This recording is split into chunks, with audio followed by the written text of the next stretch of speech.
Merci, monsieur le maire.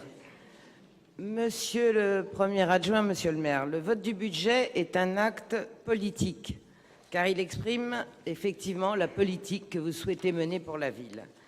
Certes, si ce budget fait suite au débat d'orientation budgétaire, il soulève également de nombreuses nouvelles interrogations. Dans le rapport de présentation du budget primitif 2015, il est paradoxal de constater que vous dénoncez de manière sous-entendue la politique de baisse des dotations de l'État, et c'est là où je diverge des précédents orateurs, bien sûr, alors même que cette baisse avait commencé d'ailleurs sous le mandat de Nicolas Sarkozy.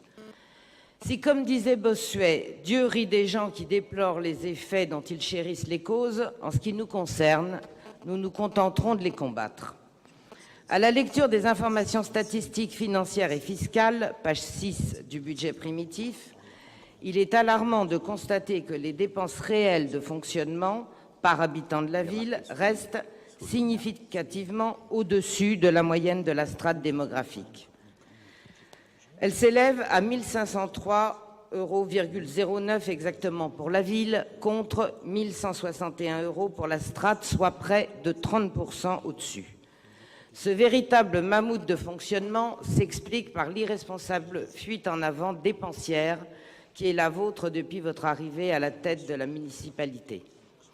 Il est donc piquant de constater que l'UMP est toujours prête à donner des leçons de bonne gestion à François Hollande, auxquelles elle fait bien évidemment semblant de s'opposer, dépense sans compter l'argent des contribuables niçois jusqu'à mettre en péril les équilibres budgétaires de la ville. Ce mammouth de fonctionnement, avec ses 6 318 fonctionnaires, sans compter la métropole bien sûr, ne pourra dégager une épargne brute durable et substantielle. Aujourd'hui, c'est juste 30 petits millions d'euros, soit 6% du budget de fonctionnement, pour pouvoir investir et donc préparer l'avenir de nos enfants sans une pression fiscale de plus en plus insupportable. Le produit des impositions directes par habitant s'élève déjà à 807,59 € pour la ville, contre 552 € pour la moyenne de la strate, soit un surplus de presque 50%. La fiscalité de la ville de Nice est d'ailleurs très supérieure à celle de Lyon, pourtant gérée par des socialistes, avec 23,12% de taxes foncières bâties contre 19,17% à Lyon et 36,05% de taxes foncières non bâties contre 19,20% à Lyon, et pareil pour les taux d'abattement qui sont de 65% contre 71% à Lyon. Sur la fiscalité comme sur les dépenses, l'UMP, M. Estrosi, qui ne manque pas une occasion de faire semblant de s'opposer au matraquage fiscal pratiqué par Hollande, est en total décalage sur ce sujet-là aussi, entre ses paroles et ses actes, mais en totale cohérence par contre avec Nicolas Sarkozy qui, en 5 ans, a multiplié la création d'impôts et alourdi les prélèvements obligatoires de 30 milliards d'euros. La ville va d'ailleurs aggraver cette fiscalité pourtant déjà himalayenne dans ce budget primitif 2015. En effet, les taux d'imposition des 3 principaux impôts locaux, taxe d'habitation, taxe foncière sur les propriétés bâties et taxe foncière sur les propriétés non bâties, ne vont quasiment pas bouger. Or, ce maintien des taux est en trompe-l'œil puisqu'il n'empêchera pas une augmentation évidemment de la fiscalité à Nice. Dans le même temps, les bases d'imposition sur lesquelles s'appliquent précisément ces taux vont être revalorisées de manière importante. En somme, monsieur le maire, vous avez au moins le mérite d'être cohérent avec la politique de matraquage fiscal pratiquée au niveau de l'État par votre ami de l'UMPS, François Hollande. Comme lui, vous êtes soumis à l'austérité imposée par Papa Bruxelles, souvent fouettard, soit dit en passant, et qui se traduit précisément par la hausse généralisée des impôts et des taxes. Celle-ci entraîne à son tour une baisse du pouvoir d'achat des Français et donc une baisse de la consommation qui engendre elle-même une contraction de l'activité, soit une hausse drastique du chômage. L'histoire récente nous dit que l'austérité ne fonctionne pas. L'exemple grec est de ce point de vue très révélateur, mais comme à l'époque du communisme, les mondialistes de l'UMPS dont vous faites partie amplifient la politique ultralibérale à mesure que les échecs de cette même politique se font de plus en plus sentir. Vous savez, quand on critiquait le communisme, on disait que ça ne marchait pas parce qu'il n'y en avait pas assez. Mais là, on fait la même chose. On se dit que l'Europe de Bruxelles et l'Union européenne ne marchent pas parce qu'il n'y en a pas assez. C'est précisément ce qui s'appelle l'idéologie ou alors la religion de l'euro au choix.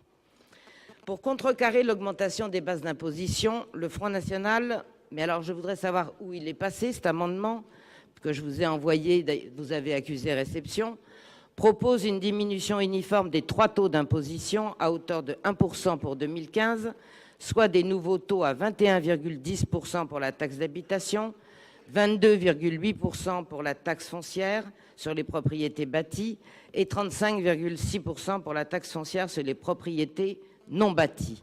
Je vous réitère ma question, Monsieur Pradal. Nous avons proposé un amendement en commission des finances que nous avons retiré. J'en ai envoyé un autre hier. Vous avez accusé réception. Je ne le vois pas distribué ici à mes collègues.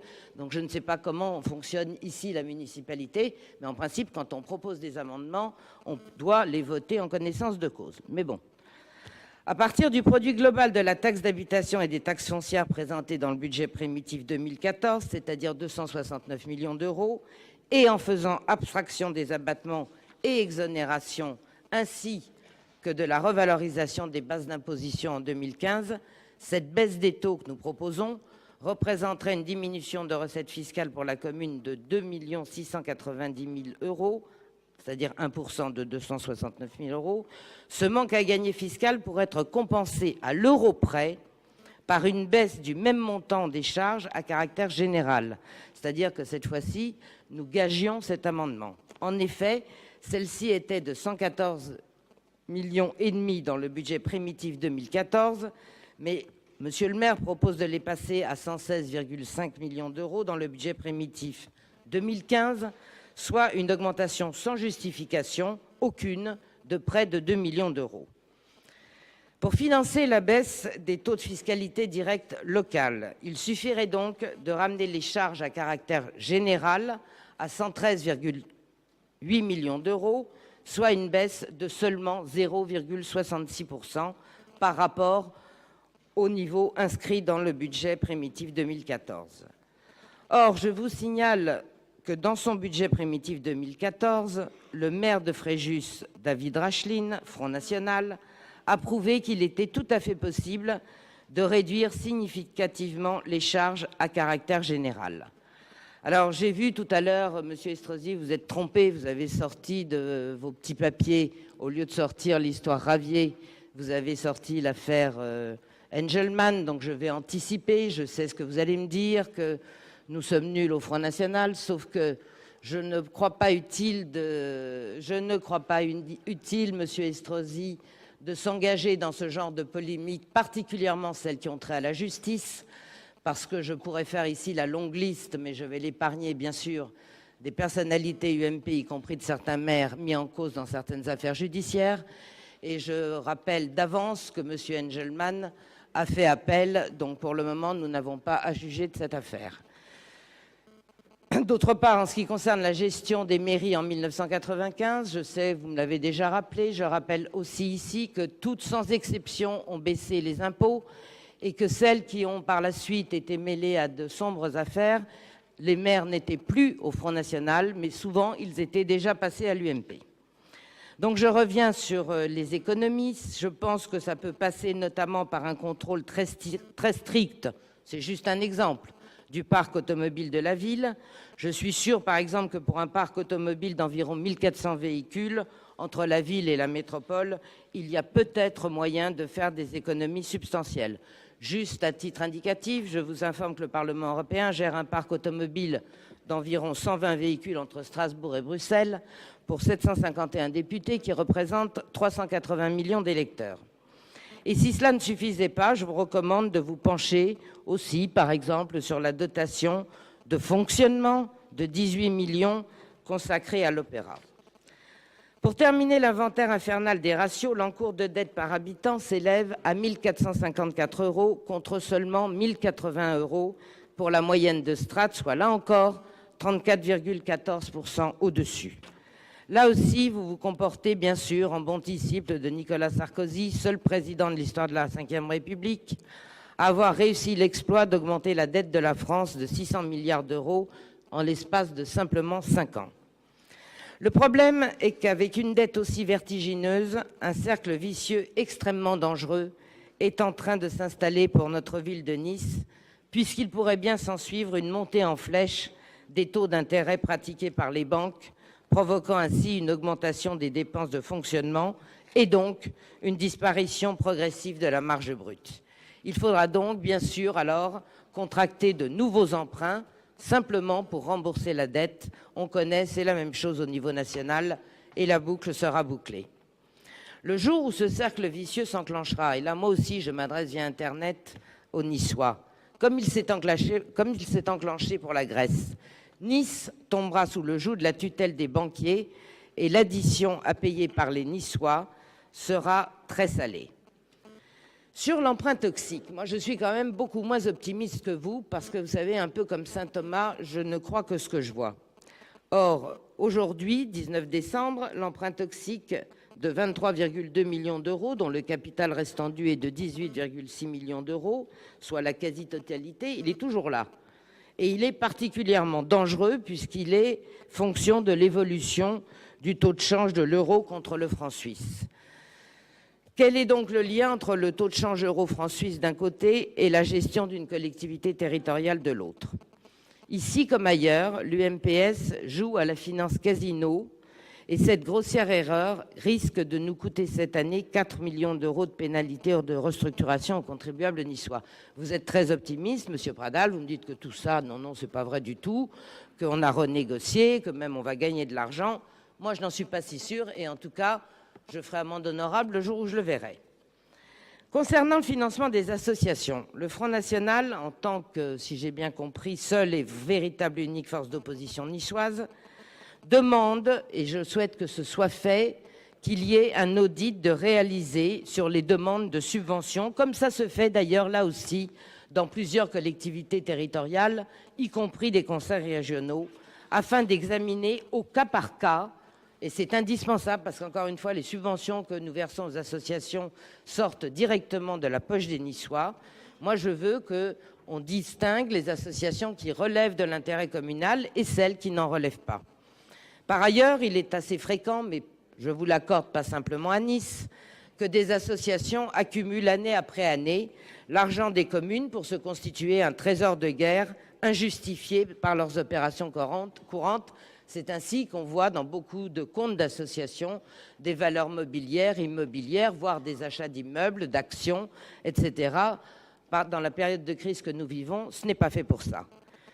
Donc, une fine analyse de la trésorerie de chacune des associations faisant l'objet de subventions de fonctionnement et ou de subventions d'investissement doit être menée et nous vous le rappellerons à chaque fois. C'est pour ça aussi que je vous l'ai déjà demandé, nous vous le redemanderons.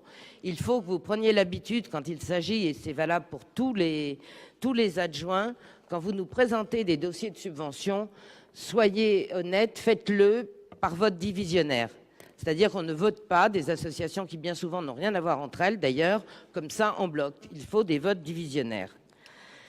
Côté investissement, je note entre autres choses les 3,9 millions destinés au gymnase futsal du quartier Ariane, les 6 millions aux bailleurs sociaux dans ma même rubrique de la cohésion sociale et qui s'ajoutent aux 600 millions d'engagements hors bilan en leur faveur, ainsi que dans la rubrique action économique, les 5 millions de participation aux travaux du tramway qui illustrent, s'il en était besoin, quand même la carambouille de ce projet pharaonique. Lors du conseil métropolitain de lundi dernier, parce que c'est vrai aussi qu'on se plie au marathon que vous nous imposez, c'est-à-dire le conseil métropolitain lundi, le conseil municipal lundi, le changement de date entre-temps, bon, ça fait rien, on fait avec. Mais lors du conseil métropolitain de lundi dernier, vous avez pris pour un compliment, si j'ai bien compris, la phrase du président de la Banque européenne d'investissement qui vous a dit que vous étiez, je cite, le recordman de l'ouverture des lignes de crédit avant de vous octroyer un prêt de 250 millions d'euros pour le projet dévastateur concernant la ligne 2 du tramway. Il n'a pas complètement tort. Vous êtes bien un recordman, monsieur le maire, mais celui de la dette passée, présente et à venir. Vous ne donnez pas l'impression d'anticiper l'environnement économique ni d'en faire l'analyse, alors qu'il y a danger à négliger le fait que les dotations et les subventions vont se réduire effectivement comme une peau de chagrin, si ce n'est pas disparaître dans un avenir proche. L'absence de présentation de votre part d'un véritable plan prévisionnel de trésorerie sur les 5 années à venir est à cet égard particulièrement illustrative et assez inquiétante.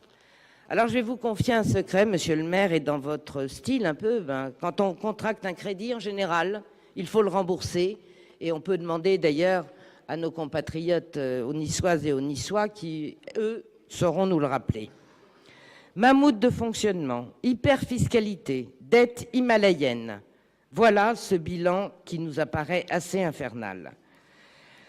Il marque sans doute un des budgets les plus sombres de l'histoire de la ville de Nice, pour le moment. Et face à cette situation alarmante, le Front National propose au contraire une gestion de bon père de famille, ou bonne mère de famille, je ne sais plus ce qu'il faut dire maintenant, à savoir un audit des dépenses de la ville, qui aboutira à une réduction évidemment drastique des dépenses de fonctionnement, de laquelle découleront une diminution de la fiscalité, ainsi que le désendettement durable de la ville. Il ne faut pas jouer avec l'argent du contribuable niçois, tel un casino ou une banque, avec 2 entités, ville et métropole, tant que les compétences des uns cachent les dettes des autres, tant qu'il n'y aura pas une direction et un réel budget ville de Nice, hors mélange des genres, eh bien, Monsieur Estrosi, ça ne vous étonnera pas, nous voterons contre.